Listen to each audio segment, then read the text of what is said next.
Parents et amis, avec Gilles Parent.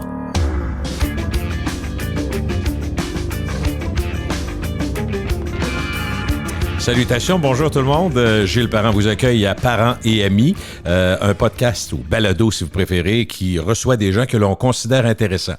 Des fois, on arrive au bout de la liste, il n'y a plus personne. C'était trop facile. J'ai un classique devant moi, un gars avec qui je parle à la radio depuis début des années 90, je pense. Oh oui, absolument. Il est conseiller en vin à la SAQ depuis près de 40 ans. 40 ans. Ben oui. Donc, on peut dire, sans se tromper, que tu es une référence. Là. Oh oui, bon, je pense que oui.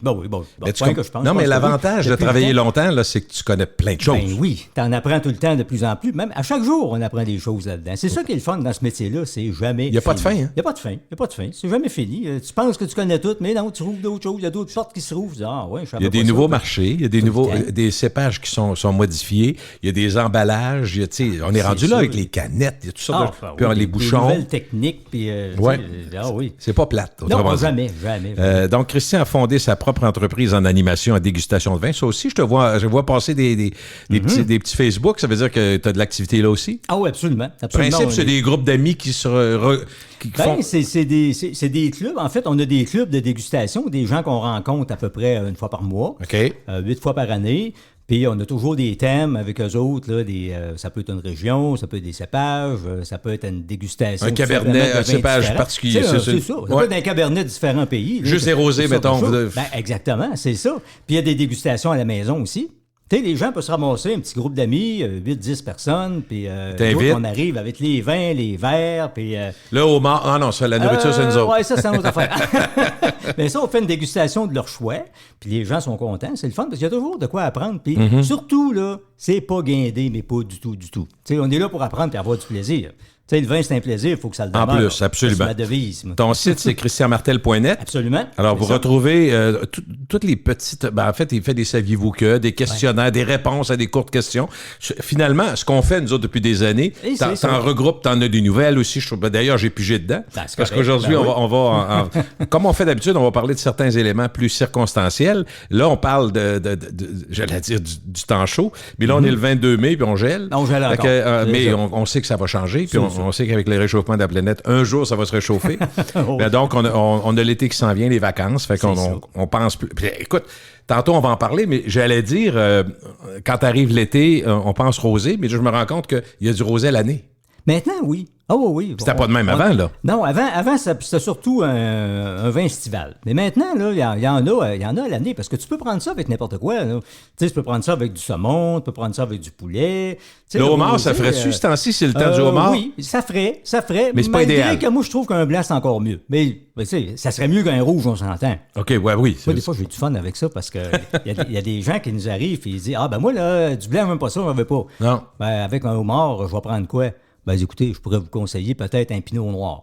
Ouais, parce que là, il me regarde et il dit comme ça va être bon. Un rouge plus léger. Ouais, pour avoir le moins de tanin possible, parce que c'est le tanin qui jure. On pourrait-tu se rabattre sur, mettons, un Prosecco? Dans le mousseux, à la limite, oui. Ben oui, tu pourrais. Autant que le rouge, certainement, là. Non, pas pire que le rouge. Le rouge, c'est le pire. C'est le pire. Fait que quand moi j'arrive, mettons, puis je le dis avec un pinot noir, parce qu'il y a moins de tanin un peu, là, ils partent et disent comme ça va être bon avec mon homard, ça. Non, pas ça que j'ai dit. Ça va être moins pire. Je vous vends ce qu'il y a de moins pire. Là, ils sont là, ils me regardent. Mais c'est carrément ça, là. Tu sais, on y va avec ce qu'il y a de moins pire. Mais il n'y a rien pour battre un bon blanc. Non, ça c'est. D'ailleurs, c'est drôle parce que t'es pas Monsieur Blanc, mais c'est drôle parce que quand tu parles des fromages, moi, il y en a qui me disent Christian Martel avec ses Christy Blanc et les fromages. Mais finalement, il y en a qui disent il y avait pas tort. Ça marche. Ouais. Quand on le fait, là, moi, j'adore faire une animation de vin fromage avec, mettons, 3 services. C'est des doux, des moyens, des forts. Puis à chaque fois, un blanc, un rouge, un blanc, un rouge, un blanc. Tu demandes l'avis des gens ou? Oui, puis je le demande avant de commencer. Ça va être lequel le meilleur? La majorité répondent ça va être le rouge, c'est sûr, tu sais. Puis à la fin de la soirée, lequel était le meilleur? Ben, t'es obligé de dire que c'était le blanc. C'est ça. Parce que les tanins et les produits laitiers, ça fait pas bon ménage. Non. OK. On va à la fin. Je veux juste dire, dans ce podcast-là, pour les gens qui nous écoutent, on va avoir une liste de 20 coups de cœur de Christian. Donc, dans le rouge, dans le blanc et dans le rosé. Fait que puis, si tu attends de donner quelques mousseux à travers ça, il y en a de plus en plus, ça aussi. Ah, il y en a beaucoup. Il y en avait moins avant. Avant, c'était les champagnes, c'était le classique. Mais là, aujourd'hui, on a comme un accès. Je pas exagérer, mais quand on parle de Prosecco, c'est 15-20 piastres un Prosecco. 15-20, c'est ça. Tu peux en avoir des plus chers. Il y en a des plus chers, je sais. 15, mettons, là, 15 et 20, 25, là, tu vas avoir des Prosecco, t'en as des super bons. Prosecco, ça vient d'Italie. C'est un beau mousseux, sec, tout en finesse. Beaux fruits. Mais quand je parle de fruits, je parle pas de sucre. Hein? Un petit peu plus faire fruité. attention. Et il faut faire bien attention. Il faut toujours faire attention quand on prononce le mot sucre. Je pourrais te le demander directement, mais je vais être honnête, il y a une fille de la SAQ, une conseillère, qui me dit le Prosecco, on en vend beaucoup parce que les fameux spritz apérol, on en vend. Il y a beaucoup de gens qui boivent ça. C'est très coloré, orange. C'est très fort en Europe, puis c'est vraiment arrivé. Là. Il y a beaucoup de gens. Oui. La première fois, je me souviens qu'on était allé en Italie, je me disais, écoute, c'est quoi que les gens boivent ces verres orange-là? C'est quoi cette affaire-là? Parce que c'est une liqueur un peu à l'orange. C'est super bon. Puis qu'on mélange avec du spritz. Mais spritz, ça, c'est spritz, c'est-à-dire le mousseux. Là. Le Prosecco, c'est la recette originale. On n'est pas obligé de prendre ça non plus. Pas du tout. Des fois, je vends d'autres choses. Des fois, moins cher un petit peu. Puis je me dis, s'il y en a qui s'en rendent compte dans un spritz que c'est pas du Prosecco, ben, j'aimerais bien connaître ces personnes-là. Oui, c'est quasiment impossible. Surtout dans le mélange. Ben oui, ceux qui mettent un petit peu d'eau pétillante, qui mettent un petit peu. Fait que là, finalement, tu as un mélange de toi. Beaucoup de glace. Fait que par définition, si je me fie à tout ce que tu nous as dit avec le vin, quand tu es bourré de glace, tu vas pas chercher le meilleur du goût du vin ou du Prosecco. Puis la liqueur orangée comme telle a tellement de goût que le mousseux, il est là pour amener du pétillant. Dans le fond, c'est le côté rafraîchissant, la couleur, la beauté du verre, un gros verre. Puis... Alors, c'est le fun, c'est beau. Ah ouais. Ça rappelle l'Italie. L'Italie, oui. Mais d'ailleurs, c'est une chose, le fait que tu aies 40 ans de métier, tu as fait quand même pas mal de voyages. Tu as vu des vignobles, tu as vu des façons de faire. Puis absolument. C'est drôle parce que j'ai pensé à toi, puis je vais te dire pour quelle raison. À un moment donné, récemment, il y avait une émission sur l'agriculture, puis particulièrement l'agriculture, tout ce qui s'appelle légumes et autres. Puis il disait, pour que ça réussisse, l'agriculture, il faut absolument dérocher, enlever toutes les roches, tout ça. Puis là, je me disais, je pense à Christian qui dit, les meilleurs vins, souvent, sont dans des conditions horribles, en théorie. C'est de la roche, c'est de la pierre, c'est du caillou. Tu te demandes comment ça pousse là-dedans, puis c'est ça qui va forcer les vignes à aller chercher, puiser, puis faire des vins exceptionnels. C'est vrai, c'est le contraire de l'agriculture. Contraire. Quand tu regardes, moi je dis aux gens, quand vous allez dans un vignoble, regardez la terre. Vous allez voir, c'est pas beau, là. C'est graveleux, c'est d'ailleurs, quand tu marches des terres, c'est pas facile non plus. Il y a des places que tu montes dans les vignobles. On va dire une chose, c'était mieux d'être bien chaussé. Oui, absolument. Tu l'as fait, hein? Là, moi, je l'ai fait récemment, l'année passée, dans le Piémont, pas dans le Piémont, mais dans le Douro, entre autres, là, au Portugal. Ça monte comme des gradins d'aréna. C'est vraiment particulier. Ben, tu sais, on dit souvent que où pousse la vigne, il n'y a rien d'autre qui réussit à pousser. C'est souvent ça, hein? Parce que, tu sais, comme tu disais tantôt, la vigne, il faut qu'elle travaille fort. Mais chacun des raisins est super bien alimenté. C'est ce qui fait la différence. Tu sais, un bon vin, là, ça commence déjà sur le pied de vigne. Ça commence là. T'as un bon raisin, tu vas avoir du bon vin. T'as un raisin qui goûte à rien, tu vas avoir un vin qui goûte à rien. Et je sais que ça a déjà été posé, mais parce qu'elle me vient en tête avant que je l'oublie, quand on parle, bien évidemment, le vin, c'est le raisin, mais est-ce que les qualités du raisin restent dans le vin? Y a-tu une. Tu sais, si je prenais juste du raisin, moi je mange du raisin, il y a des qualités à ça, c'est un bon fruit et tout ça. Mais quand il a été transformé, qu'il est rendu dans le vin, Bien, ce qui est intéressant là-dedans, c'est qu'il y a des vitamines dans les raisins.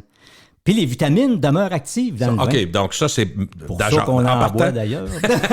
OK, c'est ça l'excuse qu'il faut donner. Je prends mes vitamines. Tu sais, comme tu dis si bien toi-même, un peu en hypocrite, là, tu sais. On va aller chercher nos vitamines du jour. Où est-ce qu'on entend le plus aussi pour ton cœur, un petit verre de vin? Apparemment. Quand tu restes à un verre, ça doit être vrai. Ouais, c'est ça. Parce que les Européens, tu l'as vu, c'est pas... c'est vrai. Moi, nous autres, j'ai de la famille maintenant par alliance, pour mon fils Émile, entre autres. Ses parents vivent en Sicile. Ouais.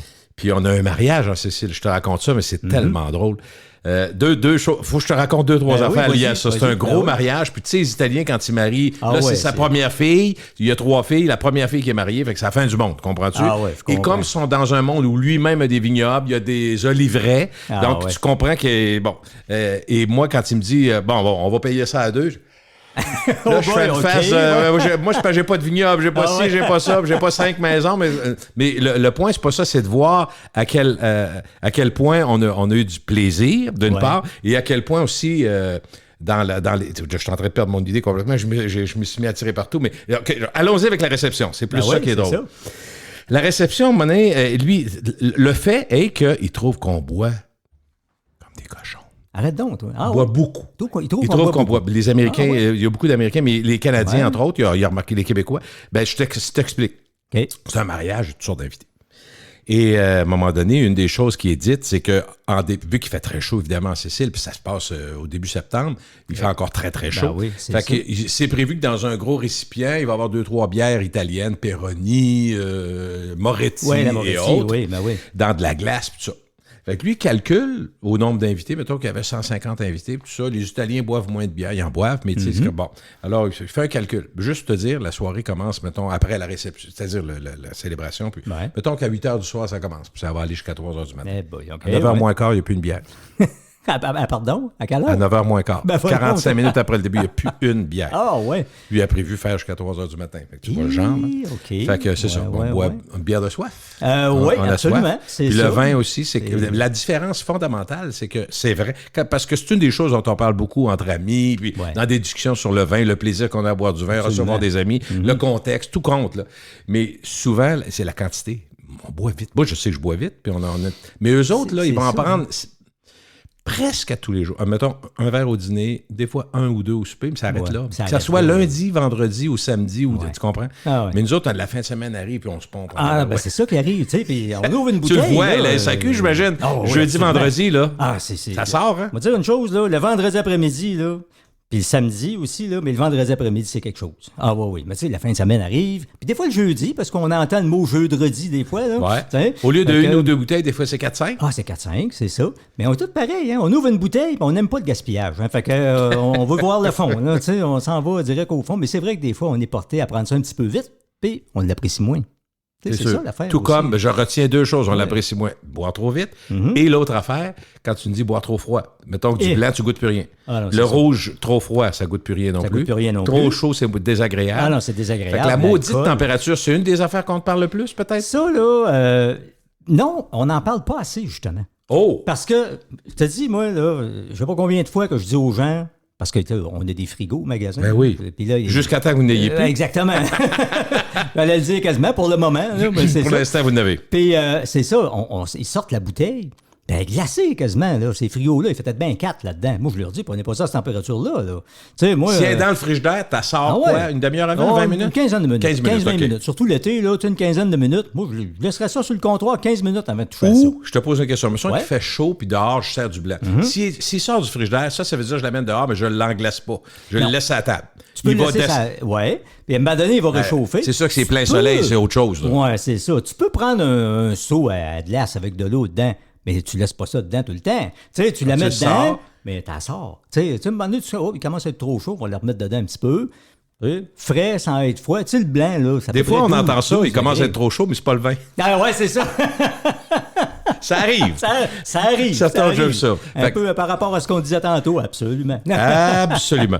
Je veux qu'on parle, on va parler des tendances actuelles, parce qu'il y a toujours des tendances. Est-ce qu'il y a des pays, on a parlé à un moment donné, il y a à peu près 15 ans, l'Australie, à un moment donné, c'était très fort, les bins, c'est ça. Je dis pas que c'est à terre, mais là, on parle plus du Portugal, beaucoup. Le Portugal, mais pas juste, on en parle, il y a tellement... On connaît tous des gens qui sont allés l'année passée ou qui y vont cette année. C'est fou. Je vais te dire, là, c'est une destination, parce que moi, je suis quasiment rendu qu'une deuxième carrière, là, tu sais, oui, conseiller en voyage, mais des fois conseiller en voyage, tu sais. Mais c'est normal, parce qu'on a beaucoup de gens vont associer un beau voyage à des visites de vignobles, à des dégustations de vin. C'est ça, c'est ça. Puis le Portugal, les rapports qualité-prix est encore solide. C'est la destination. C'est incroyable le nombre de personnes qui vont au Portugal. Là. Moi, quasiment toutes les semaines, je m'en fais parler. Pas juste à cause du vin, parce que c'est un petit peu moins cher aussi. C'est un petit peu moins cher, c'est pas cher, puis c'est beau. La vallée du Douro, là, je pense que t'es probablement déjà allé. C'est magnifique. Puis même là, écoute, j'avais même prévu une petite affaire. Là, à vrai dire, pour être franc, c'est plus ma blonde qui l'avait prévu. Là. On va saluer. C'est ça, ben oui. Tu sais, parce que il y a des maisons où tu peux aller, entre autres, là, chez Carvala. Ça, là, c'est à Pignao, t'es dans le Douro, c'est au pied, c'est à peu près à la même distance que le fleuve. Là, je parle de hauteur, mettons. Mais eux autres, ils t'amènent dans un autobus à des places où je n'irais même pas là en auto. Là. Je suis monté, Et, en espérant te rendre? En espérant me rendre, parce que moi, j'ai le vertige. Je ne monte même pas sur mon cabanon. Ça te donne une idée. Là. Puis, à un moment donné, on arrête un beau belvédère. Puis là, tu vois tout. Là. La vallée du Douro, c'est beau, d'en haut. Puis là, tu vois le fleuve en bas, c'est magnifique. On était haut, là. Bon, je dis, là, on va sûrement redescendre, là, tu sais. Ah non, là, on s'en va en haut, là, complètement. Là, encore plus haut. Encore plus haut, encore plus haut. C'était magnifique. Ça vaut la peine, par exemple. Tu sais, même si on n'aime pas les hauteurs, là, ça vaut la peine. Il a-tu fallu que tu te parles un peu parce que tu n'as pas aimé ça, là? Il y a des bouts où je regardais pas en bas, je regardais l'autre bord, tu sais. Je regardais le feuillage, là. Mais il faut se parler un petit peu. Mais c'est magnifique, là. Y a-t-il une bonne variété de vins portugais? Est-ce que l'offre augmente à la SAQ? Parce qu'au début, il y en avait moins. L'offre augmente beaucoup. Même que de ce temps-ci, on en manque un petit peu. J'ai un peu de misère à en commander. Okay. On dirait que probablement qu'on a trop pris, on en veut trop. On avait trop parlé. C'est ça, on a trop parlé. Mais ce qui arrive aussi, c'est des rapports qualité-prix magnifiques. Tu sais, le Douro, c'est magnifique. Tu as les vins de Dao qui sont plus souples un petit peu. Puis il y en a d'autres vins qui sont un petit peu plus rares, malheureusement, qui viennent de l'Alentejo. Alentejo, on est plus au sud. C'est là où il y a beaucoup de chênes liège, entre autres. Puis on n'est pas très loin de la frontière espagnole. C'est beau, on devrait être au sud, par exemple. C'est vraiment beau. Ça ressemble à la Californie, point de vue paysage. Là. Mais les vins sont magnifiques, sont bons. Mais malheureusement, on n'a pas autant qu'on voudrait. Y a-t-il des vins de haut niveau au Portugal? On a l'impression que c'est des vins à 15-20$ pour nous. Ça c'est le problème qu'on a. C'est qu'on a de la misère à avoir ces vins-là. Moi, quand je suis allé, là, on a goûté des vins à 50, 60 $. Qui étaient vraiment solides? Ah oui, c'est solide. Puis ça peut vieillir longtemps. Puis c'est des vins haut de gamme. Là, c'est vraiment quelque chose. On les a moins ici, certains. On les a moins, mais c'est parce que actuellement, on dirait que les gens vont payer 15, 20, 25 $ pour des vins portugais, mais peut-être pas aller jusqu'à 50. Là, c'est plus dur à vendre un peu. Ouais. Mais ça vaut à peine parce que le rapport qualité-prix demeure. Même si c'est 50 $, tu es dans le très, très, très haut de gamme. Là, tu es capable d'aller faire vieillir ça très, très, très longtemps. Mais c'est magnifique. La demande est là. C'est un beau pays. C'est le fun. Je l'ai dit, c'est une difficulté pour notre façon, si on est conséquent avec le fait que les Québécois, on boit assez vite, on boit beaucoup. Garder des vins, je regarde, puis il me semble qu'il m'appelle. J'ai de la misère à imaginer que je vais le laisser là, puis dans 10 ans, je le regarderai. Ouais.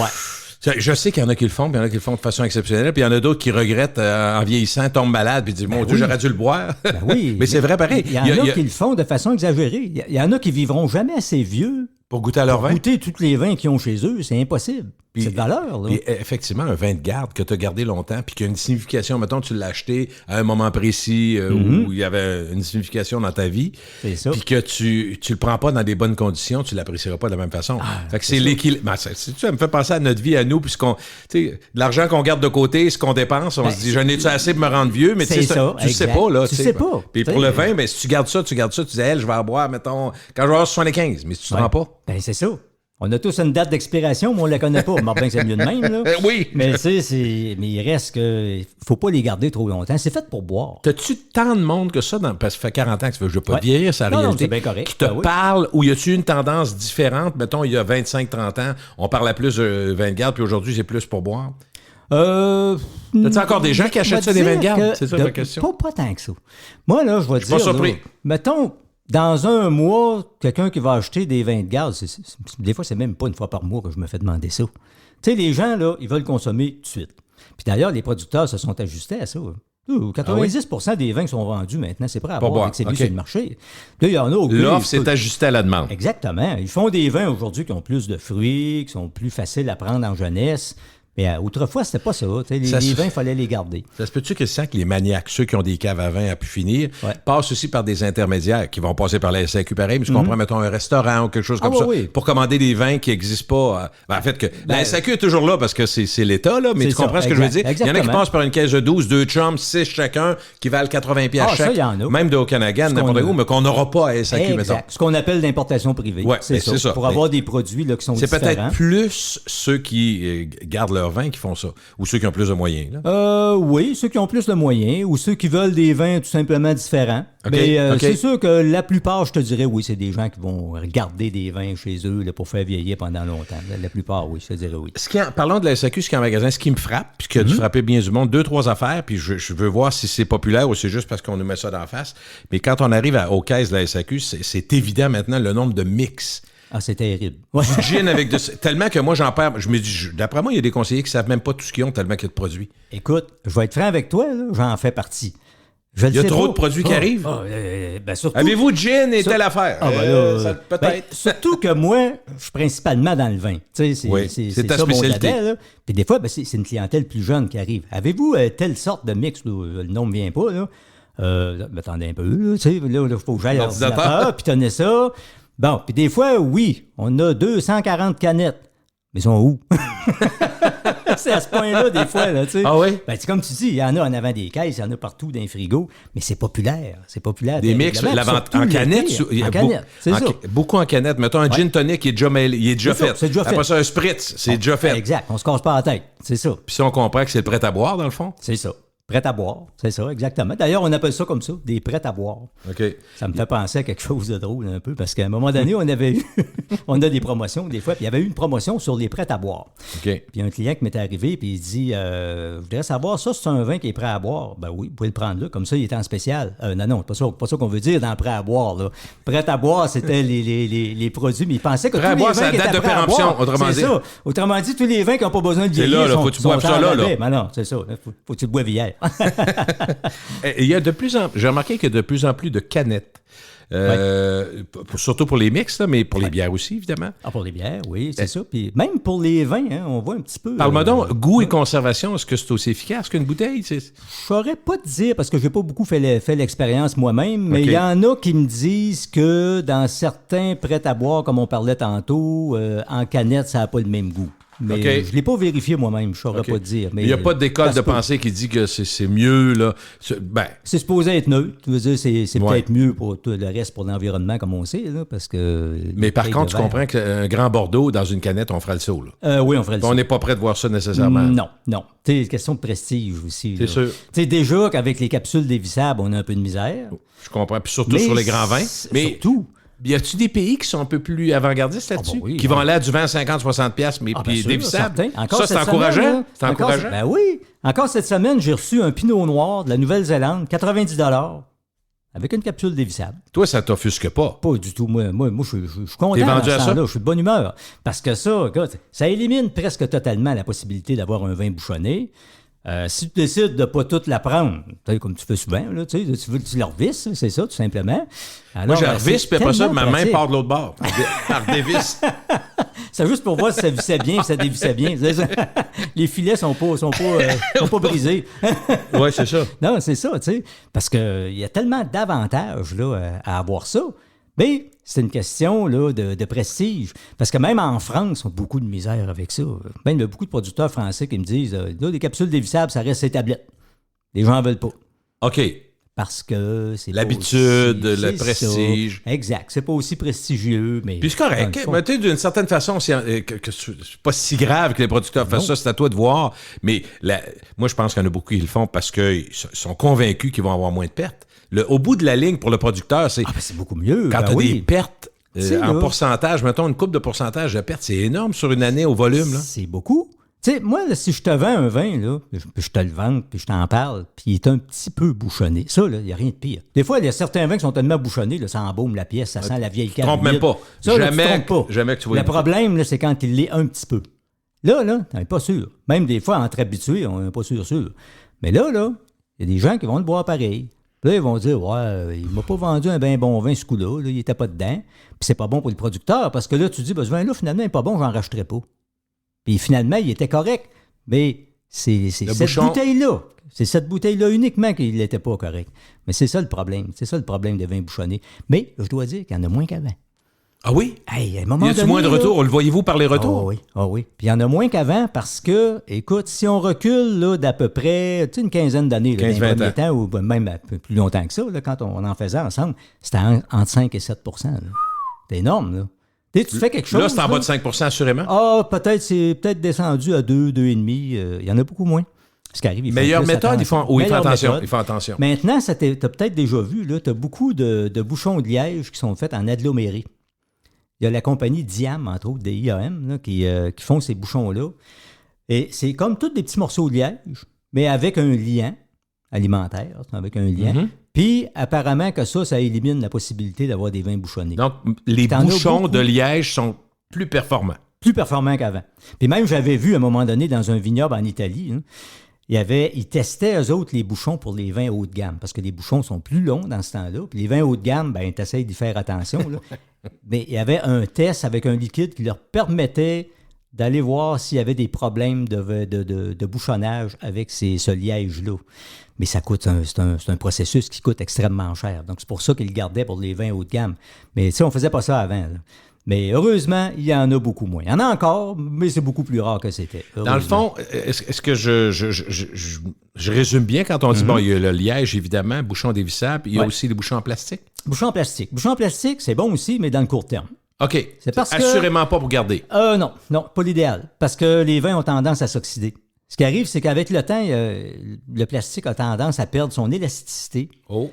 Puis il finit par rentrer un peu d'air dans la bouteille entre le bouchon et le verre. Là. Pour toi, court terme, juste pour que les gens comprennent, c'est un an, c'est 4 mois? Oh, 2-3 ans, moi, j'ai pas de problème avec ça. Mais tu sais, je ne garderai pas ça 10 ans. Là, parce qu'avec les expériences qu'ils ont fait, là, au bout de 10 ans, la plupart des vins sont oxydés.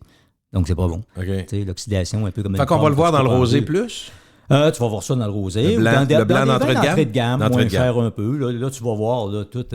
J'oubliais les bouchons de vitre, parce qu'en rosé, il y a beaucoup. Ah oui. Le petit bouchon de vitre qu'on trouve cute. Là. Ça, c'est le fun. C'est court terme aussi? Non, ça, tu pourrais faire du long terme avec ça. Ça, j'en suis convaincu. Sauf que tu vois pas ça souvent parce que c'est très dispendieux. Ça coûte cher. Okay. Ça coûte cher. En fait, les producteurs sont au moins là-dessus. Là. Tu sais, c'est un bouchon de verre avec un scellant en plastique. Il y a un petit scellant en plus, oui. C'est ça. Puis moi, je dis aux gens, quand vous arrivez là-dessus, là, gardez-les, parce que des fois, ça peut faire sur certaines bouteilles. Je garde dans mon tiroir.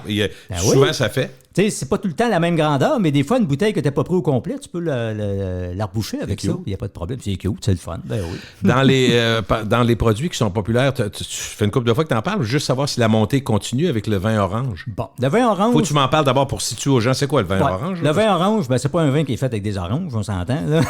Ça a-tu été dit des fois? Ah, des fois. OK, bon. On règle une affaire. On règle une affaire, c'est ça. En fait, c'est un vin blanc, mais qui est fait comme un rouge. Parce que le vin blanc, là, on n'utilise pas la peau du raisin. C'est du raisin vert, on s'entend. On appelle ça, nous autres, des cépages blancs, mais c'est des raisins verts. Ils vont le presser, ils prennent le jus, puis ils font fermenter. Là, le vin blanc est fait comme ça. Le vin orange, il est fait comme le rouge. On laisse les peaux. On laisse tremper les peaux. Alors, dans les peaux, qu'est-ce qu'il y a? De la couleur. Ça vient un petit peu colorer le vin. Il y a aussi, principalement, des tanins. Alors, ça donne un vin blanc qui est rude, qui nous assèche la bouche un petit peu comme un vin rouge. Puis on est supposé aimer ça, là, un vin qui nous assèche la bouche. J'aime bien ce que tu dis. On est supposé aimer ça. Ben, y en toi, a qui t'es pas fan? Non, vraiment pas. Moi, j'en ai goûté à peu près 7 ou 8 à date. Là, puis, ben, c'est 7 ou 8 de plus que moi. Là. Ouais. Puis je vais te dire que non, je viens pas à bout de m'habituer à ça. C'est peut-être dans ma tête, là, parce que moi, pour moi, un blanc qui est tannique, ça passe pas. Il y a quelque chose là, qui marche pas. Okay. En fait, c'est une vieille affaire, ça. Là. C'est une vieille méthode. Même ce vin-là. Le vin orange, là, c'est la méthode ancestrale de faire du vin blanc, mais qui a été remis au goût du jour. OK. Parce que, un vintage moderne. À peu près, c'est ça. Il y en a qui adorent ça. Il y en a qui n'ont goûté et qui n'aiment pas ça. Puis en plus, c'est pas facile à vendre parce qu'ils ne sont pas tous égaux. Il y en a qui sont très tanniques, d'autres pas. Il y en a qui sont amers, d'autres moins. Mais y a-tu de la demande? Est-ce que tu as un peu de demande? Il y a eu beaucoup de demandes, mais ça commence à fléchir. On sent que ça commence à fléchir un peu. Il y a eu une grosse mode là-dessus à un moment donné. OK. Mais il y a de la grosse curiosité aussi. Parce que des fois, il y en a, comme là, c'est le temps du homard, encore dernièrement. Tout le monde te demande qu'est-ce qui est mieux qu'un homard? Ben oui, quelqu'un me demandait, hey, un vin orange avec du homard. Non, je ne vous le conseille pas nécessairement.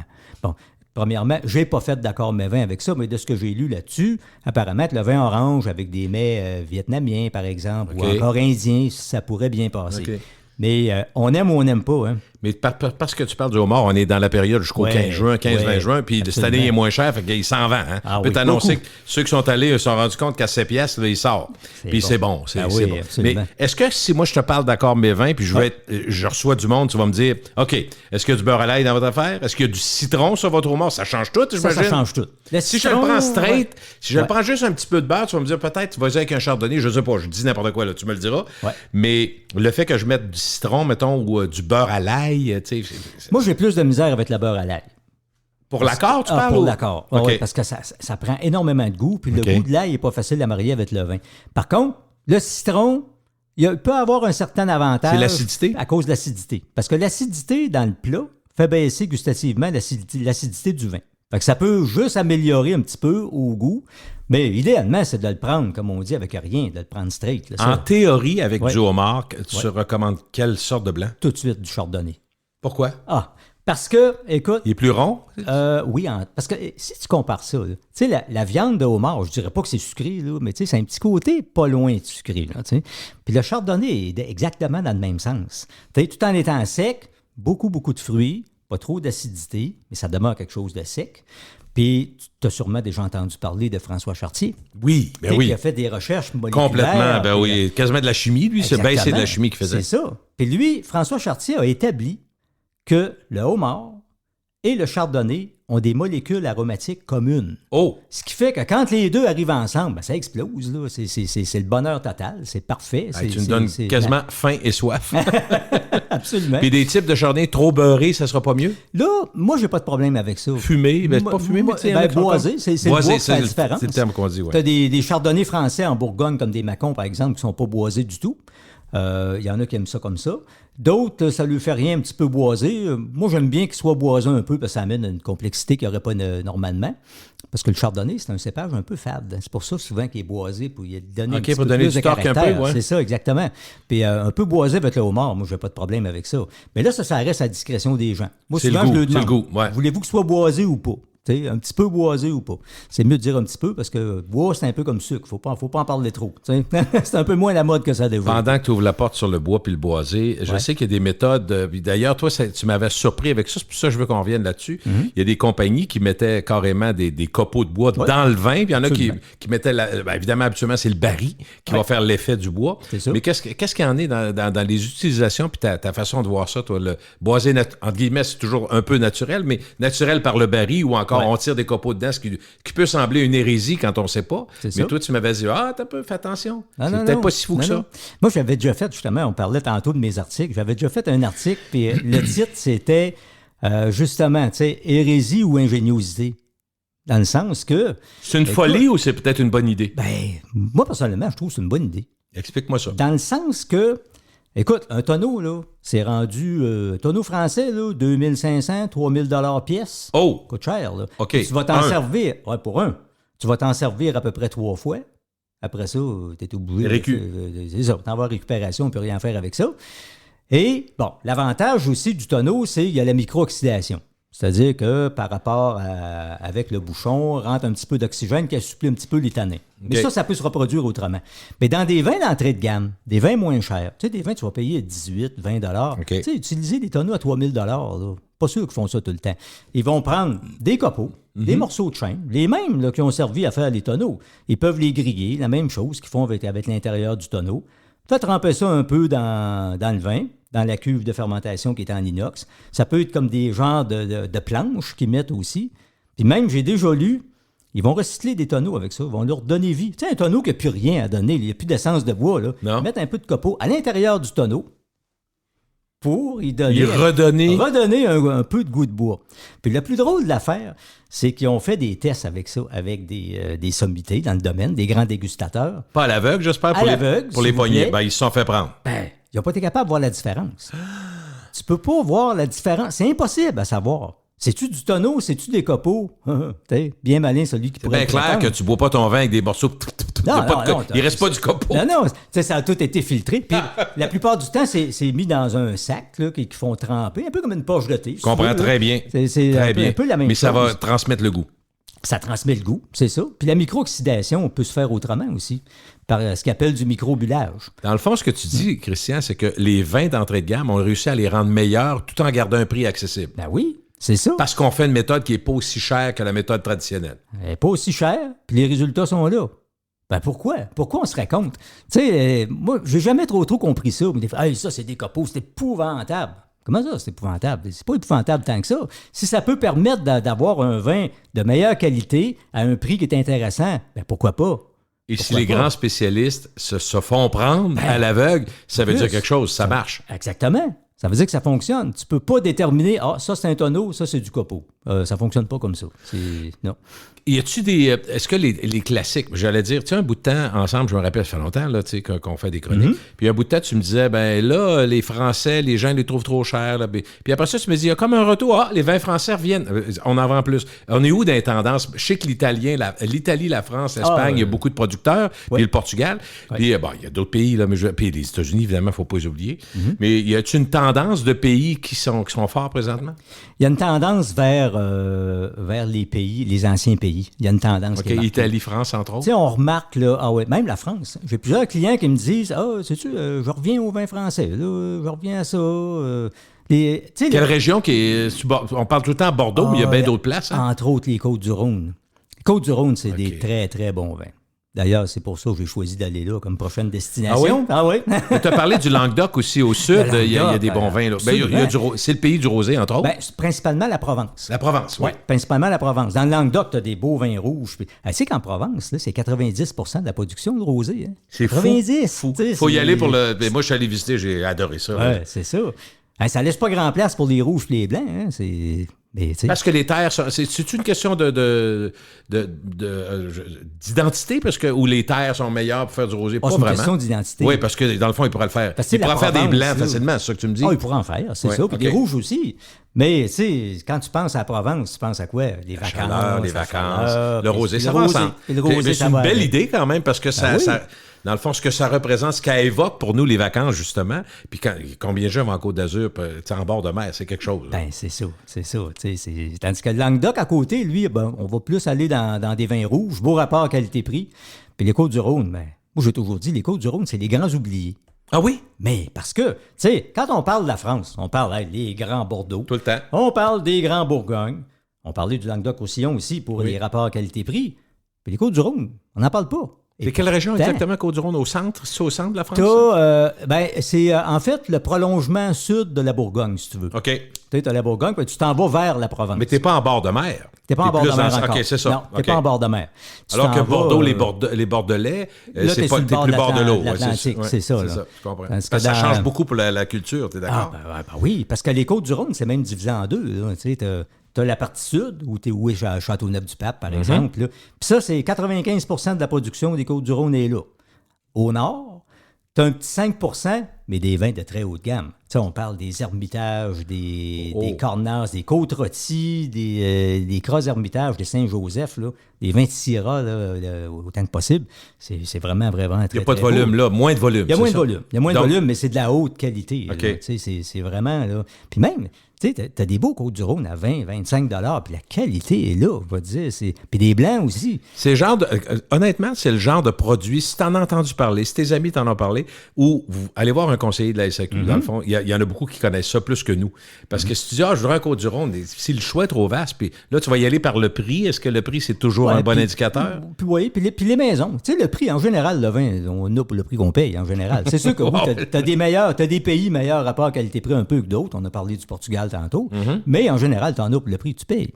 Tu sais, c'est sûr qu'une bouteille là, à 45 $, mettons, dans un Côte-du-Rhône, puis tu en prends un autre à 18 $, il y a une différence entre les deux. Là, moi, ce que j'aime des fois comme conseil, mettons, tu te dis, je veux m'acheter une bouteille un peu plus chère, puis je veux me gâter un peu. Mettons, puis là, moi, je remarque, puis je connais pas ça, mais je vais dire, mettons, conseiller, puis là, je vais me faire conseiller comme j'aime. Okay. Je vais dire, mettons, j'aime les Amarone, par exemple, mais souvent, l'entrée de gamme d'Amarone, je trouve un peu... je trouve qu'il y a moins de corps, là, tu sais, à 31 $. Je dis pas que c'est de la cochonnerie, parce que c'est quand même assez cher. Puis là, le conseiller va dire, écoutez, si vous voulez quelque chose... Moi, je vais vous changer de pays, on va rester dans quelque chose qui peut ressembler à ça, mais pour 27 $, mettons, vous allez en avoir plus qu'un Amarone à 31. C'est ça. C'est pas toujours vrai, mais c'est le fun comme conseil, je trouve. Exact. C'est le genre de choses qu'on peut faire, là, qui se fait aussi. Des fois, tu as toujours moyen d'aller dans un autre pays pour avoir un vin dans le même style. Ou des fois, là, comme là, c'est le temps des barbecues. Oui. Les côtes levées. Beaucoup. Les côtes levées. Très sucré, dans le fond. C'est ça. Puis ça, c'est problématique. Parce que quand tu as une présence de sucre dans l'assiette, ça fait paraître le vin plus sec qu'il l'est en réalité. Gustativement, ça y enlève tout son fruit. Fait que là... Faut que tu t'accordes avec ça ou faut que tu travailles contre le trop sucré? Faut que tu essayes de limiter les dégâts encore une fois. Parce que ça, tu sais, les deux grands ennemis du vin, là, le sucre dans l'assiette puis les épices piquantes. Puis on mange de plus en plus piquant, là. T'es d'accord avec ça? Tout est rendu... Non, je sais. Moi, non, mais c'est comme par exemple... tu remarqueras à l'épicerie, le ketchup piquant, moutarde piquante, tout est rendu... Il y a plein de produits piquants. Là. Ça, c'est vrai. Puis ça, il n'y a rien de pire parce que les épices piquantes, là, au contact ça de l'alcool, ou quoi? Ça met le feu.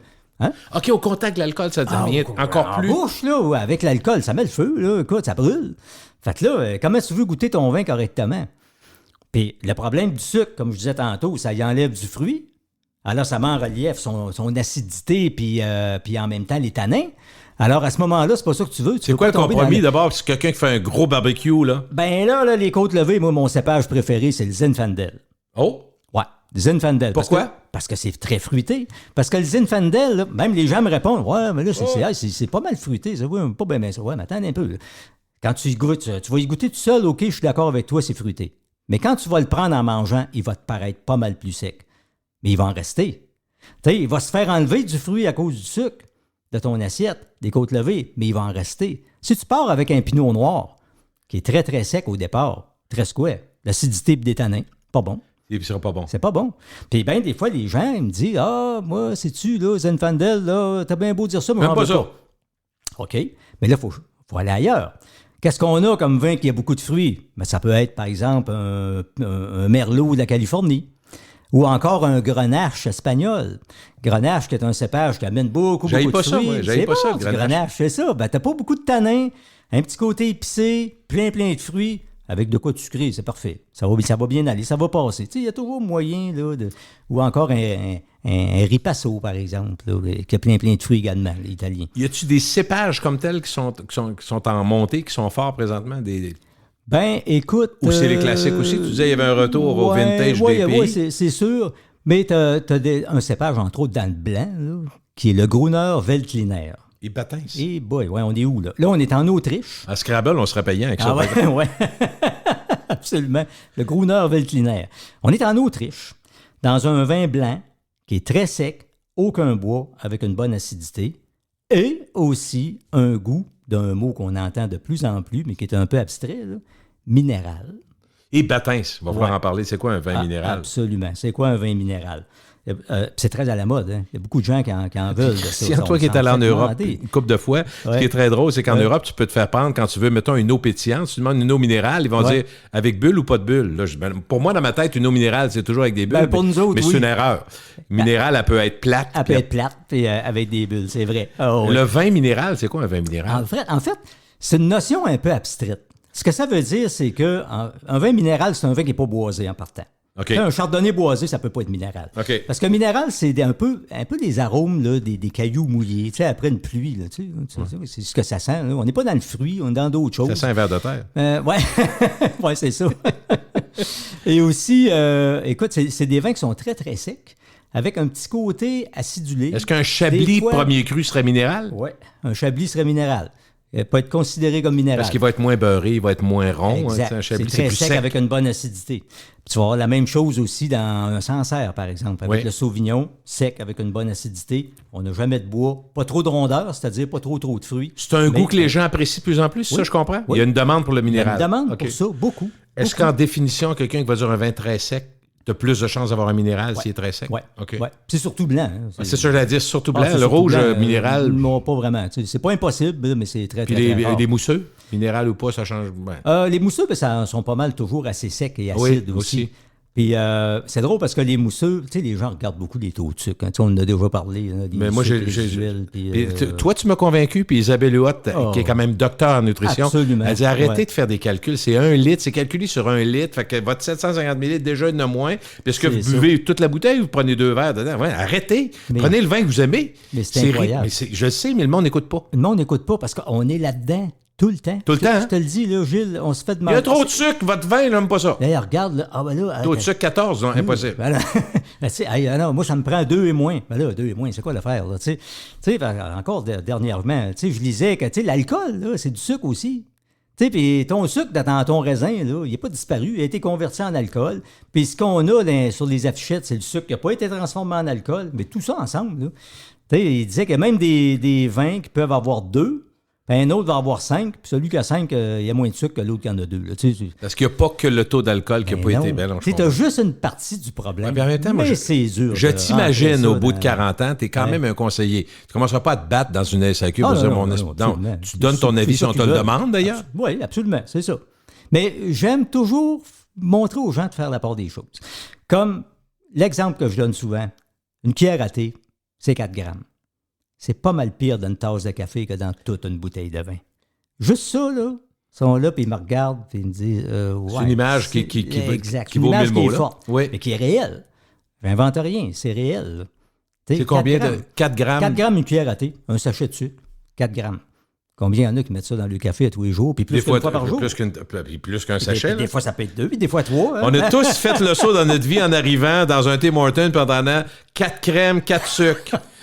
Ah ouais. Là, tu te dis, tabarouette. Là, tu dis, il se fait-tu du pablum? On entend ça, 4 crèmes. Oh oui, absolument. Ah non.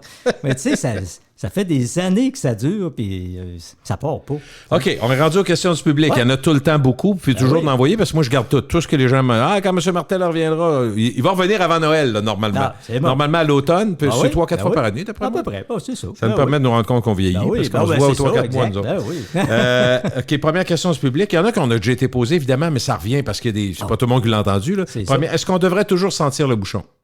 Vous pouvez le faire si vous voulez. Toi, mettons comme expert, tu sens le bouchon? Moi, je fais pas ça. Ah, mais c'est encourageant. Non, parce pourquoi? Que, tu sais, sentir le bouchon, là, la raison pour laquelle tu vas sentir un bouchon, c'est pour détecter qu'un vin est bouchonné.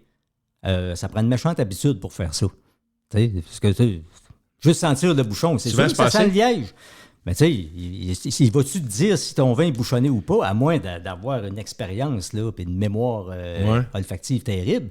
Mais c'est dans le verre que tu vois ça. Tu verses ton vin dans le verre, puis c'est dans le verre que tu vas sentir. C'est là que tu sens plus que dans la bouteille, c'est ça que tu me dis. Oui, dans la bouteille, non, l'ouverture est trop petite. C'est dans le verre que tu vas voir ça. Non, ça donne rien de sentir le bouchon. Vous pouvez le faire si vous voulez. Là, ça donne rien. C'est parce qu'entre guillemets, il y a un snobisme là-dessus. C'est sûr. Tu prends ton temps. Voulez-vous sentir... Quand tu arrives d'un grand restaurant où tu prends un grand vin d'un restaurant, mettons, j'allais dire à 90$ d'un restaurant, donc à 40 à SAQ, souvent c'est le même. Mais ils vont te donner le choix. Voulez-vous y goûter? Puis là, tu te sens mal de ne pas le sentir. Fait que tu le sens. Tu peux sentir pareil. Tout le monde fait le tour de la table. Il sent bon. Non, c'est pour ça que je t'en parle. Je veux pas rire du monde parce que moi, je l'ai déjà fait. Puis je me disais, finalement... des fois, on n'est pas à l'aise. Je ne sais pas trop quoi faire. T'as mieux le faire parce qu'il t'a dit de le faire. Fait go, mais ça n'a pas changé grand-chose à ta vie. C'est pas avec ça que tu vas détecter si le vin a un problème. Le fameux mot tanin, donc d'où ça vient, les tanins? C'est-tu naturel, ça, des tanins? Oui, c'est naturel. C'est contenu dans la peau des raisins. Tous les vins de la terre ont du tanin. Tous les raisins. Tous les raisins, même tous les fruits et même toutes les plantes. Toutes les plantes ont du tanin. Le bois, même le tonneau va avoir du tanin parce que c'est du bois. Le tanin, c'est une substance qui est antioxydante, qui protège le fruit contre la pourriture. Et c'est le fun parce que dans le vin, ça continue d'être actif. Donc, c'est un antioxydant naturel. C'est pour ça qu'on va rajouter un petit peu plus de sulfite dans le blanc que dans le rouge. Ah, ça, c'est une autre affaire. Ça. Le sulfite. Pas de sulfite. Ouais. Je suis allergique au sulfite. OK. Moi, j'ai toujours mon petit questionnaire dans ce temps-là. OK. C'est-tu pire dans le rouge ou dans le blanc? C'est bien pire dans le rouge. Dans le blanc, non, dans le blanc, pas de problème. Ça va bien, blanc. Mais le problème, c'est que dans le blanc, il y a plus de sulfite que dans le rouge. Qu'est-ce qu'ils disent, le monde? Là, ils sont surpris. Parce que là, moi, je lui dis à ce moment-là, à partir de là, votre problème, c'est pas les sulfites. Et les sulfites ont le dos large. Tu sais, on entend ça, des sulfites dans le vin. C'est mal aimé, hein? Oui, c'est ça. Puis des sulfites, il y en a partout. Tu sais, le beurre de pinot, la confiture, les chips, puis nommez-en, là. Mais dans le vin, on dirait que c'est bien dangereux. Tu sais, là, on peut pas. Mais c'est un antioxydant. Puis ça empêche les micro-organismes d'être indésirables aussi. Donc, c'est utile. Pas d'une certaine façon. Assurément, c'est une bonne chose. C'est une bonne chose. C'est naturel. C'est une bonne chose. C'est contrôlé, là. C'est contrôlé. Il y a les fameux vins nature aussi qui n'ont pas de sulfite ajouté. Mais ils en ont pareil par nature. Par la fermentation. La fermentation en produit. Sauf que si tu n'en ajoutes pas, tu peux te ramasser avec l'inégalité d'une bouteille à l'autre. Alors, l'autre question. Que veut dire un vin qui a une finale longue? Ça, c'est un vin qui a de la persistance, un vin qui goûte. Tu n'auras pas ça d'un vin 12 piastres, est-ce qu'on peut dire ça? Pas bien. Non, mais pour qu'on se parle en français. Là. Exactement, c'est ça. Le goût reste plus longtemps, c'est ça? C'est ça. Sur l'ensemble.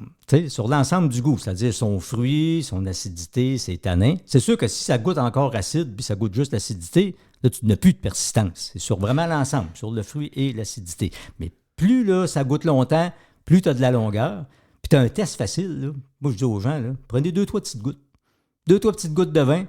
Si ça goûte beaucoup, là, ça prend de la place en bouche, là, on a de la persistance, on a de l'intensité. Si ça goûte rien, ben là... c'est rien. C'est rien.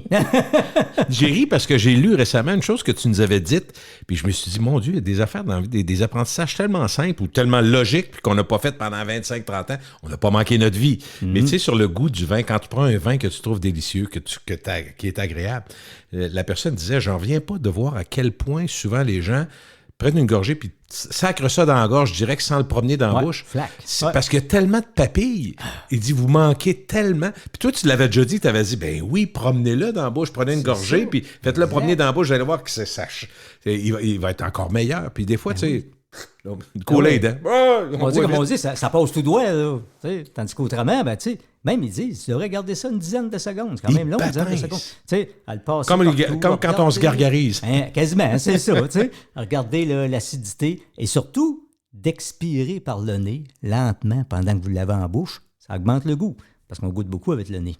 Question de curiosité sur le vin, ça c'est intéressant. Combien ça prend de raisin pour faire une bouteille normale? Écoute, ça en prenait quelque chose que... Non, c'est à peu près 400, 420, 450, là. C'est à peu près 2 livres, hein, 2 livres de raisin. C'est à peu près, pour faire une bouteille. Les raisins à vin, c'est petit, là. C'est pas les raisins là, de l'épicerie, là. C'est pas ça, là.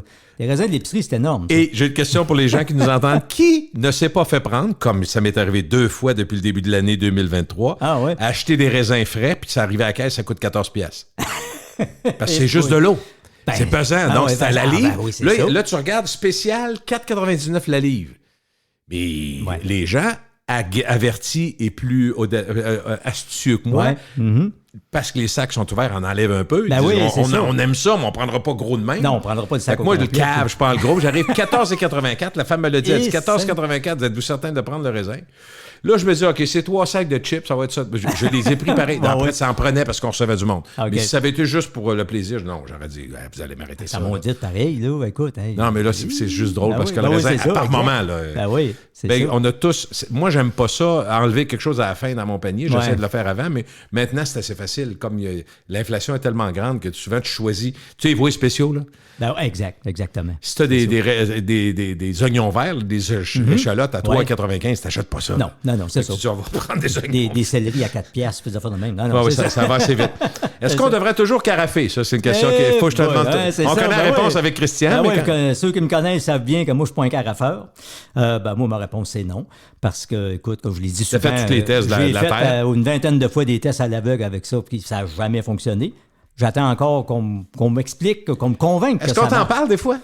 Des fois. Okay. Toi, on sait. Toi, on sait bien, là. Mais je lui pose toujours la même question. OK, bien aérer, quand ceux qui disent on va l'aérer, c'est la même chose? C'est la même chose. OK, laisse-le ouvert pendant une demi-heure pour qu'il aère un peu. Ça donne rien, ça. Ça donne rien, parce que même si ça donnait quelque chose, ton ouverture de bouteille est trop petite. T'sais, si tu veux vraiment que ça donne de quoi de l'aération, mets ça dans une carafe à grand fond, à fond large, là. Là, tu peux la brasser, là, puis là, tu vas l'aérer. Mais est-ce que ça va l'améliorer? Moi, j'en suis pas convaincu. Il n'y a rien qui t'a convaincu de ça, d'accord. Puis c'est des faits. Tu sais, les gens me disent, on sait bien qu'au Martel. L'avez-vous fait à l'aveugle? Non. Ben faites-le à l'aveugle, mais on s'en reparlera. C'est la réponse que j'ai tout le temps. Absolument. Voilà. Est-ce que le rosé est du vrai vin? Ben oui, pourquoi c'est pas du vrai vin? Non, mais il y a du monde, des fois, qui dit du rosé. C'est que tu as un mélange, une goutte de rouge. Non, on sait que c'est pas ça, là. Mais... C'est comme un rouge qui est très, très pâle, dans le fond. C'est qu'on fait tremper les raisins, parce que la couleur est contenue dans la peau du raisin. Puis ça, c'est enfermé là, dans tes petites alvéoles très, très, très, très dures. Puis ces petits alvéoles-là vont se défaire au contact de l'alcool produit par la fermentation et la chaleur causée par celle-là aussi. Avec ces deux éléments-là, la couleur se libère tranquillement. Alors, ton jus qui est blanc au départ, à force de faire tremper les peaux des raisins rouges, va se colorer tranquillement. Quand ça atteint la couleur que tu veux, on sépare. Donc, est-ce qu'on pourrait dire de façon un peu vulgaire que le rosé, c'est du pré-rouge? Ben, on pourrait dire ça. Parce que ceux qui produisent du rosé, on dit ça a l'air niaiseux, mais il y a une étape cruciale. Si facile. On dépasse, il est trop rouge, il est trop fort, il est trop... Il y a vraiment, c'est une couple de jours, hein, pas beaucoup. C'est pas long. Il y a une période... Des fois, ça peut être quelques heures, puis c'est pas facile de faire du rosé. C'est pas facile. Ah non, c'est du vrai vin. C'est du vrai vin, parfait. On ira pas dire aux producteurs que c'est pas du vrai vin. C'est vrai que ça se boit à l'année, hein, l'offre, on le voit, l'offre. C'est sûr qu'il y en a plus l'été. Comme là, ça commence à rentrer. Là, parce que c'est un produit qui est encore aussi estival. Parce qu'on regarde, là, quand un samedi là, qu'il fait soleil, là, on va en vendre du rosé. Mais s'il fait froid et il pleut comme dernièrement, là, oublie ça. Mais évidemment, il y a des rosés à 12$, puis il y en a maintenant, j'en ai vu à 31 l'autre fois. J'ai dit, est-ce qu'on peut seulement 45 $. Mais là, qu'est-ce que ça va faire par rapport à un rosé? Mais mettons par rapport à un qui est habituel. Là, mettons le pive. Le pive, on en voit. Des choses comme ça. Oui. Ben, ça va avoir une concentration plus forte. Comme on disait tantôt, là, de la longueur plus intense. Puis plus un rosé de repas aussi, là, que de prendre en apéro. Plus de corps un peu. C'est ça, exact. Plus goûteux, plus intense, là, tout en plus. N'as-tu déjà essayé un rosé plus cher? J'avais essayé, écoute, de mémoire, il y a une couple d'années, un rosé qui était à peu près ça, une quarantaine de dollars. Là. Et ça fait une bonne différence? Ça fait une bonne différence. Mais souvent, on le prend comme vin soif. C'est une autre affaire. Non, c'est ça. Vin de soif, des fois, le problème du rosé, quand t'es une gang, ça en prend 3-4 bouteilles. Ben, c'est ça. Tout le monde prend ça quasiment comme du Kool-Aid. Hey! Ben ouais, puis c'est ça le problème. Parce que c'est aussi alcoolisé que les autres vins. Ben oui. Mais ça se boit tout seul, surtout quand il fait beau et il fait chaud. Il y a des effets. C'est pas le vin qui vient rouge, mais ta face. Ouais. Ta face vient rouge, ça se peut pas mal. Ouais. Est-ce que le rosé, on se sert comme du blanc? Même température? Même température Parfait. que le blanc. Pas glacé non plus, parce que tout ce qui est glacé, ça goûte à rien. On perd complètement le goût. Même la même chose que le blanc. Pourquoi on dit d'un vin qui est minéral? On l'a dit tantôt, ça, dans le fond, on l'a expliqué bien comme il faut. Pourquoi le Prosecco est si peu cher?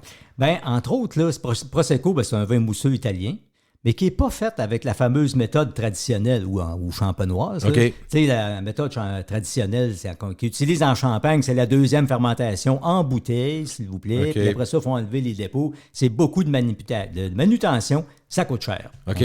On le fait plus simple. Là où on fait plus simple, parce que la deuxième fermentation qui amène la prise de mousse, parce que la fermentation est toujours accompagnée d'un dégagement de gaz carbonique. Ouais. Mais là, si tu fais ça dans une cuve pressurisée, ben, le gaz carbonique ne peut pas sortir. Tu as juste à le filtrer puis embouteiller. Donc, ça donne un vin qui coûte beaucoup moins cher à produire. Puis, c'est un vin mousseux qui est sec, mais avec un beau fruit. Puis, c'est avec ça qu'on fait, comme on disait tantôt, la fameuse recette des spritz. Oui, absolument. Avec l'apérole et compagnie. C'est une question pratico-pratique, mais il y a des bouchons qui maintenant permettent de, mettons, garder 2-3 jours un vin dans le frigidaire qui va être pas si mal. Certains bouchons que tu payes, là, que... je ne sais pas s'il empêche l'air de s'oxyder ou je ne connais pas ça assez, là, mais tu peux garder ton vin puis qui va être encore aussi bon une couple de jours. Mais là, on demande si c'est vrai pour les mousseux. Y a-tu des bouchons à mousseux? Il existe des bouchons spéciaux pour les mousseux, mais il ne faut pas oublier qu'il y a de la pression dans la bouteille. Hein? Fait que ça te prend un bouchon qui va résister à cette pression-là. Alors, il existe des bouchons qui vont s'agripper à la bague. Il y a toujours une bague là, sur le bout du goulot, là, qui vont s'agripper à ça. Puis, il ferme hermétiquement. Ce qui fait que le gaz va rester dedans, c'est ça? Le gaz reste dedans. OK. Moi, j'ai pris des mousseux, des fois, là, mettons la moitié de la bouteille, fermé avec ça. On rouvre ça une semaine plus tard. Oh! Puis c'est encore... Quand tu l'ouvres, ça fait... Pshhh! Ah oui, puis le mousseux est encore bien bon. Là. Mais tu mets pas ta face devant, par exemple? C'est mieux pas. C'est mieux pas. Ça fois... veut dire qu'un bouchon, là, quand tu rouvres un mousseux, là, le bouchon sort à 100 km/h. Pardon? 100 km/h. C'est quelque chose. Hein? 3 fois la pression des pneus de ta voiture. D'une bouteille de mousseux. J'ai déjà vu dans un hôtel un bouchon qui est parti de même et qui a fait un trou sous le plafond. J'ai dit, tabarouette, je voudrais pas... Non, faut pas se mettre la face là. Pourquoi on dit santé avant de prendre un verre? C'est une vieille affaire, ça? C'est une vieille affaire, ça. Ça, vous l'avez déjà su. Bon, on a déjà parlé, il me semble. C'était quoi? Je pense que c'est comme ça pour pas... ceux qui mettaient du poison. Exactement. On cogne les verres, parce que là, les gouttes peuvent... Mais l'idée au départ, c'était... Quand tu savais pas si l'autre avait mis un poison, tu disais santé, puis tout le monde cognait, puis il fallait que tu... Fait que tu transvidais d'un bord à l'autre. Exact. S'il y en a un qui n'a pas de... S'il y en a un qui ne veut pas le faire, ben c'est louche. Du vieillissement sur lie. LIE, c'est quoi? La lie, en fait, c'est le dépôt causé par des levures mortes. Tu sais, parce que quand tu fais ta fermentation, les levures qui ont servi à faire ça s'en vont dans le fond. Et puis, ils disparaissent pas, mais il faut les enlever. Et bien souvent, c'est dans les vins blancs qu'on fait ça, on va remélanger ces levures-là. On appelle ça faire du bâtonnage. Il rentre une tige dans le tonneau par le bouchon. Là, il brasse ça. On remélange les levures parce que ces levures mortes, là, en se décomposant, vont nourrir le vin, amènent une complexité que le vin n'aurait pas normalement. Pour des cépages fades, entre autres, le chardonnay, on fait souvent ça. Le muscadet sur lit. Oui. Si tu fais pas ça, ça manque un peu de personnalité. OK. Tu vas avoir certains, comme même des Gruner Veltliner, comme on parlait tantôt, ça peut être fait comme ça aussi. Par contre, tu verras pas ça dans des cépages aromatiques comme du Sauvignon puis du Gewürztraminer parce que c'est déjà hyper aromatique. On n'a pas besoin de ça. Mais vieillissement sur lit, c'est une bonne chose. C'est une pratique qu'on voit de plus en plus souvent. Certains demandent, il y a une vogue assez importante de boissons fortes, quand le gin et tout ça. On sait que ça vient des baies de Geneviève. Pas de Geneviève, là. De Geneviève, ouais, c'est ça. Je connais pas Geneviève, je ne veux pas savoir si elle a des baies, tout va bien. Mais d'abord, la question, c'est est-ce qu'il y a des boissons fortes connues qui viennent des cépages du vin? Bien, entre autres, oui. Le cognac, c'est tout ça? Tout ce qui est cognac, OK. brandy, tout ce qui est des eaux de vie qu'on appelle à base de vin, là, c'est ça. En fait, c'est du vin au départ, mais qu'on a passé dans un alambic. OK. On a retiré une grosse partie de l'alcool, un peu de goût de matière première. Des fois, c'est vieilli en tonneau, des fois pas. Ceux qui sont vieillis en tonneau, ben, c'est des boissons colorées, comme du cognac, du brandy et puis des scotch, des choses comme ça. Sinon, ben, ça peut être embouteillé rapidement comme des gins. Puis, c'est pas autre coloré. chose. Ça, tu avais dit que c'était beaucoup plus simple. Ça expliquait d'ailleurs pourquoi il y a beaucoup de monde qui se lance là-dedans. C'est plus, t'attends pas 2 ans pour lancer ta première production. C'est prêt tout de suite, le gin. Mais ça explique peut-être aussi quand on vient au cognac ou au brandy, parce que des whisky, tout ça, c'est des... qu'il y a des prix qui varient de façon exceptionnelle. Il y a des whisky à 400$ la bouteille, puis il y en a à 60. Mais il n'y a pas grand-chose à 60. Mais sauf que tu ne bois pas ça comme du Kool-Aid. Là. Non, ben c'est ça. C'est une dégustation, c'est très fort d'abord. C'est ça. Tu sais, souvent, tu vas acheter une bouteille, tu vas payer 150$, mais tu vas l'avoir longtemps. Tu sais, un petit verre de temps en temps. Mais tu sais, c'est tous des vieux... c'est un assemblage, en fait, là, parce qu'il y a des tonneaux, là, des produits qui sont dans les tonneaux depuis nombre d'années, tu sais, peut-être 30-40 ans. Oui, je comprends. Puis là, ils font des mélanges avec ça pour avoir un goût précis. Le temps joue pour beaucoup dans le prix aussi. On doit laisser le temps autant de faire ce qu'il y a à faire. Là. C'est ça. Puis bien souvent, tu vas t'acheter, par exemple, un scotch où c'est marqué 12 ans. Ça veut dire que la plus jeune eau de vie dans ta bouteille a passé 12 ans dans un tonneau. Tout le reste, c'est plus, là. OK, c'est toujours le plus jeune élément. Toujours le plus jeune. C'est le plus jeune qui est écrit. Pendant que tu parles d'assemblage, j'ai découvert, je me rends compte que j'ai un plaisir, je sais pas pourquoi, parce que j'ai peur que tu me dises tout des restants, mais des assemblages de vin rouge, entre autres Grenache, Syrah, 3, 4, 5. Je pense qu'en Espagne puis au Portugal, ils font beaucoup ça. Est-ce que je me trompe? En Espagne, ça se fait, Portugal aussi, dans les Côtes-du-Rhône aussi, qu'on parlait tantôt. Mais moi, j'aime ça. C'est quoi le principe? C'est-tu des restants ou c'est... Non, c'est pas des restants, c'est qu'un va compléter l'autre. OK, on va l'améliorer. Tu sais, comme on parlait du Grenache tantôt. Oui. Tu sais, le Grenache, ça a plein de fruits, mais ça n'a pas beaucoup de tanins, ça n'a pas beaucoup d'acidité. Donc, ça manque un peu de corps. Alors, qu'est-ce qu'on va faire? On va souvent lui adjoindre de la Syrah, parce que la Syrah, c'est très tannique. Puis aussi du Mourvèdre, tannique, bonne acidité. Alors, on mélange les deux. Avec des pourcentages différents, j'imagine? C'est ça. Comme par exemple, souvent dans les Côtes-du-Rhône, la Grenache va dominer, mais avec toujours un peu de Syrah et de Mourvèdre pour lui donner un peu de colonne vertébrale. Okay. C'est un peu ça, là. Fait qu'un complète l'autre. À ce moment-là, le terroir devient un petit peu secondaire. Comme par exemple en Bourgogne, où on est tout le temps en monocépage avec le pinot noir, là, le terroir est important. Là, par exemple, parce que là, tu vas avoir un vignoble, puis souvent, c'est tout clôturé, des belles clôtures là, de pierre, puis l'autre à côté n'aura pas le même goût, même si ils sont un à côté de l'autre. Même qu'apparemment, j'ai lu ça pour une vérité, anciennement, c'est les moines là, qui ont tous décortiqué ça en Bourgogne, là, les fameux terroirs. Puis pour savoir c'était quoi la différence d'un terroir à l'autre, ils goûtaient. Ils goûtaient la terre. C'est peut-être la terre en bouche. Pour savoir, pour l'histoire dit déterminer. aussi qu'ils ont mis plein d'affaires dans la bouche aussi. Des raisins, des tomates. Absolument. Mais goûter la terre, on l'a fait jeune, parce qu'on ne savait pas. Là. On mangeait des sangs noirs aussi. C'est ça. Un vin liquoreux puis un vin moelleux, c'est pareil? Ben presque. Un vin liquoreux, c'est vraiment un vin qui est très, très, très sucré. Là. Comme des sauternes, par exemple. Des vins qu'on appelle de dessert ou des vins de fromage. Avec les fromages, un vin liquoreux, c'est vraiment très, très bon. Souvent, on va utiliser le terme moelleux, mais moelleux, c'est un terme un peu plus large. Des fois, on va dire d'un vin qui a beaucoup de moelleux, un vin qui a beaucoup de fruits, par exemple, mais sans être nécessairement nécessairement sucré.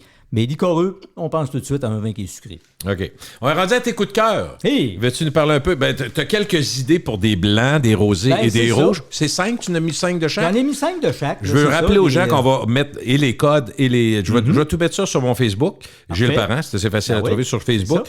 Et probablement sur LinkedIn aussi. Fait que je vais les laisser là. Je vais essayer de les mettre en haut de mon... Comment on appelle ça? Là, la page, peu importe. Bon, c'est ça, ils vont rester là, puis ils sont retrouvables. Ben alors, ça va être avec la chronique de jeudi qu'on va mettre de Christian. Je vais faire les deux en même temps. Donc, vous aurez et le lien pour aller écouter le podcast. Et également, il y en a qui vont juste copier-coller. Puis moi, j'ai garde après ça. Je m'envoie avec ça. Puis, là, tu dis Christian Martel là-dessus. Christian Martel, il connaît rien là-dedans. Là. C'est des blagues. Je te oui, je le sais. OK, tu commences avec quoi? Les blancs, mettons? On commence avec les blancs. J'ai mis 5 choix, des choses que j'ai goûtées récemment. Il y en a un, entre autres, c'est un Gavi. Les Gavi, on connaît peut-être pas ça, mais des fois, c'est le fun d'explorer, aller trouver des nouvelles choses. Gavi, on est dans le Piémont. Le Piémont, on pense tout de suite au Barolo. Oui. Les Barbera. Mais il se fait des blancs aussi avec le cépage Gavi, parce que c'est pas un cépage, c'est l'endroit. Cépage cortésé, mais qui donne des blancs secs, là, quand même assez aromatiques. Là. Moi, je trouve ça excellent. Après ça, justement, dans les costières de Nîmes, qui font partie techniquement des Côtes-du-Rhône, il y a le château Mourgue-du-Grès. D'ailleurs, les Côtes-du-Rhône blancs, là, c'est magnifique. Puis c'est pas trop cher, 17-18 piastres. 17-18, 20-22, ou même à 25, là, tu vas avoir des choses assez spéciales. Puis, ils en produisent pas beaucoup. Sauf que je lisais que les producteurs veulent en produire de plus en plus parce qu'il y a une demande pour ça. La demande est là. Très, très, très bon. Entre autres, un vin espagnol que j'ai beaucoup aimé, le Céleste. Le Céleste, on connaît le rouge qui est fait par Torres, mais ils ont sorti un blanc qui est magnifique. Moi, j'avais peur que ce soit mince et acide, mais c'est tout le contraire. Beaux fruits, belle finesse, du goût. Autour de 20 piastres, c'est Autour de 20,45 $. Après ça, du Chenin blanc. Chenin blanc qui est un cépage français, mais qu'on trouve beaucoup plus en Afrique du Sud. De la maison, entre autres, Clough Street à 23 $, vraiment très, très, très beau. Et un classique pour le homard aussi, le Chardonnay de Wente. Wente, ben oui. Excellente maison. J'allais dire, tout le monde a une bonne bouteille de ça quelque part. Mais on le voit souvent. Oui. Là, oui, c'est vraiment ça doit être un gros vendeur chez vous aussi. Puis c'est une belle place. Pour les amateurs de golf, là, es-tu allé chez Wente? Oui. T'as un terrain de golf magnifique, là, en tout cas, au travers des vignes, là, c'est magnifique. Moi, j'aime pas le golf, mais j'aime le vin. Donc, c'est correct. Après ça, dans le rosé, un classique, le Château Bellevue-la-Forêt, on est dans le sud-ouest de la France, donc autour d'une quinzaine de $. Il y a aussi en France le Château Puech-Haut, dans une bouteille. La bouteille est spéciale. Une bouteille là, givrée, un peu plate, parce que des fois, on se méfie de ça. Hein. Les vins, des fois, qui sont vendus plus pour le contenant que pour le contenu, mais dans ce cas-ci, là, le contenu vin est est bon. Il n'y a pas de problème.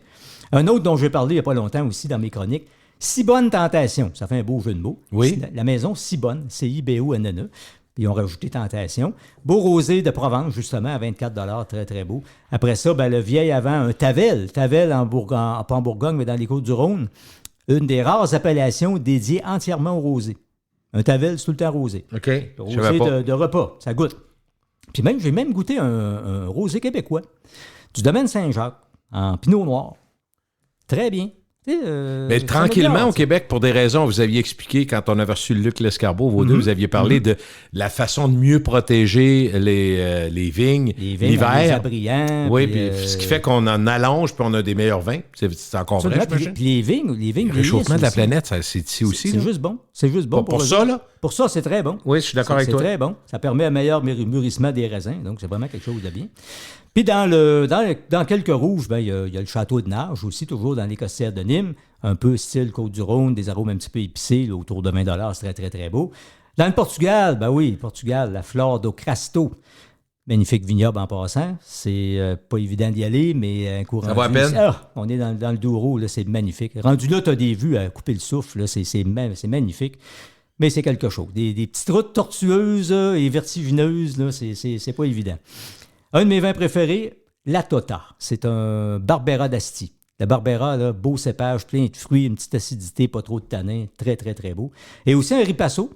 Hein? C'est comme un petit Amarone, si on veut, de la maison Nicolis, c'est calme. OK, avant l'Amarone, ce serait le Ripasso, c'est ça? Oui, c'est le Ripasso, c'est ça. Le Ripasso, lui, il passe entre l'Amarone et le Valpolicella. Valpolicella, plus léger. L'Amarone, on est dans le plus corsé, un petit peu plus intense, puis plus goûteux, plus coûteux aussi. Et en même temps aussi, le Ripasso, il passe exactement entre les deux. Autour de 25 $, c'est très, très, très, très bon. Magnifique. OK. Je voulais te faire entendre quelque chose, mais là, j'ai manqué mon coup, mais ça peut arriver que Wi-Fi, non, Bluetooth, on va y aller avec ça. Okay. Est-ce que j'existe? Je m'essaye. C'est bon, parfait. J'ai ça ici. Je connecte, ça connecte, ça va être drôle, on va avoir du fun. On va finir avec quelque chose. Parfait, ça. Ah, oubliez l'appareil, non. Ah ouais? Ben... Ah, la technique, c'est fini, Internet, ça va fermer. Ah, c'est ça. Christian, merci beaucoup, Christian. Ça a été un plaisir encore une fois. Ben oui, toujours un plaisir. Donc, Christian Martel, la SAQ de Cap-Rouge, toujours? Oui, exact. Est-ce que vous le trouvez bon? Ah, il est bon, hein? Ah, il est très, très bon. Salut.